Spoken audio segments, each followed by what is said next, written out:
Hello viewers, আসসালামু আলাইকুম। আজকে আপনাদের আমি দেখাবো কিভাবে কপি করে অন্য জায়গায় পেস্ট করতে হয়। তো এটা করার জন্য সর্বপ্রথম আমাদের একটি নোটপ্যাড ওপেন করে নিতে হবে। আমার এখানে টাস্ক বারে নোটপ্যাড ওপেন করা আছে, নোটপ্যাডের উপর জাস্ট একটা ক্লিক করলাম।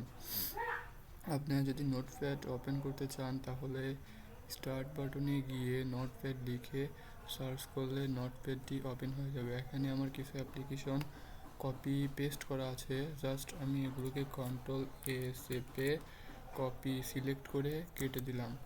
এখন নোটপ্যাডের আমি বড় করে নিলাম, দেন আমি এগুলোকে এক সাইডে রাখলাম। এরপর আমি গুগল ক্রোমে গেলাম। গুগল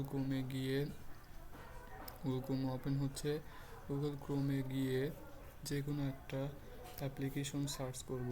গুগল ক্রোমটাকে এপাশে দিয়ে দিলাম এবং এখানে গুগল ক্রোম ওপেন হয়ে গেছে এবং আমি এখানে যে কোনো একটা ইংলিশ এসে লিখে সার্চ করব।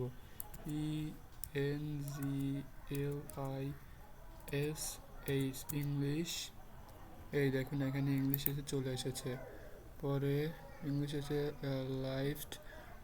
List of the 50 essay writing topic and ideas, এখানে ক্লিক করলে আমাদের সরাসরি এসের মধ্যে নিয়ে যাবে। দেখতে পাচ্ছেন লোডিং হচ্ছে। এখন আমরা এসের মধ্যে চলে এসেছি। জাস্ট এখন আমাদেরকে এই এসেটা কপি করতে হবে।